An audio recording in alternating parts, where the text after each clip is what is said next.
अगर आप भी कमज़ोर दिल वाले हो तो इस गेम को कभी मत खेलना। दोस्तों, गलती से भी इस रोब्लॉक्स की शापित गेम को मत खेलना।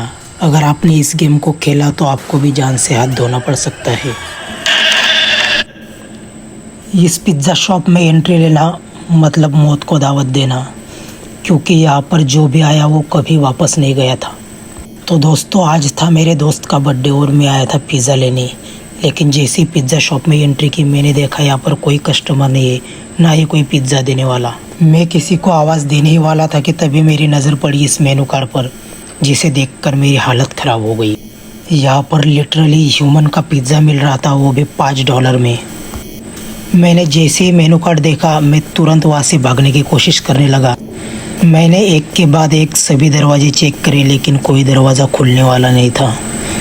दोस्तों, यहाँ पर मैं फाइनली फंस चुका था। जब कोई दरवाज़ा नहीं खुला तो मैं डर के मारे फिर से किचन की तरफ भागने लगा। किचन में लिखा था कि यहीं से भाग जाओ, लेकिन मेरे पास इस लिफ्ट में चढ़ने के अलावा कोई चारा नहीं था। लिफ्ट में चढ़ने के बाद मुझे लगा कोई ना कोई रास्ता ज़रूर मिल जाएगा, लेकिन ये मेरी सबसे बड़ी गलतफहमी थी। लिफ्ट से बाहर निकलते ही मेरे सामने थी एक ऐसी अजीबोगरीब मशीन, जिसे देखकर ही साफ पता चल रहा था कि इसे लोगों को मारने के लिए ही बनाया है। भगवान का नाम लेकर मैंने एक के बाद एक जंप करना स्टार्ट कर दिया। इस दौरान दोस्तों, आपने देखा होगा कि ये जो बाजू में चीज़ें गिर रही है, ये और कुछ नहीं बल्कि इंसानी कंकाल है, जिसे किसी ने यहाँ पर मार के फेंक दिया है। इसके बाद जैसे तैसे मैं बाहर निकला ही था कि मेरी नज़र इन नीचे पड़े हुए पिज़्ज़ा पर पड़ी। शायद ये वही पिज़्ज़ा थे, ह्यूमन मीट वाले। यहाँ पर मैं जैसे ही थोड़ा आगे बढ़ता हूँ, मेरा पीछा एक आत्मा करने लग जाती है, जो मुझे मारने की कोशिश करती है। मैं जान बचाकर भागने वाला था, तभी मेरा पैर फिसल जाता है और आत्मा मुझे आकर पकड़ लेती है। लेकिन इस बार लक ने मेरा पूरा साथ दिया और मैं जैसे तैसे इस आत्मा से अपना पीछा छुड़ाकर भागने में कामयाब हो गया। इसके बाद मुझे दिखाई पड़ती है एक सीढ़ी, जिसके ऊपर चढ़ने के बाद मैं आ जाता हूँ एक ऐसी जगह पर जहाँ पर मेरा पहले से कोई इंतज़ार कर रहा था, जिसे देखकर मेरी हालत हो जाती है ख़राब और मैं वहाँ से तुरंत भागने की कोशिश करता हूँ। तब तक आप चैनल को सब्सक्राइब करके वीडियो को लाइक कर दीजिए। इस दौरान मुझे दिखाई पड़ते हैं कुछ बड़े से मकड़ी के जाले, जिन्हें देखकर ही साफ मालूम होता है कि यहाँ पर कितनी बड़ी मकड़ियाँ भी रहती है।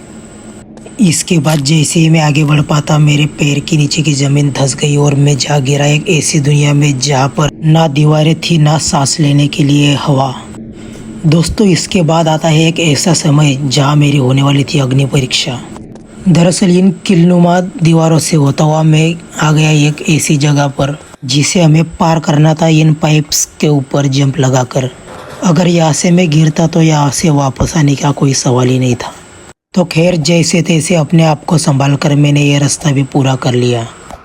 इसके बाद थोड़ा और आगे जाने के बाद एक और बंद कमरा हमें मिलता है, जिसमें हमारे पीछे वही शैतानी रूह लग जाती है जिसने हमें पिछली बार मार दिया था।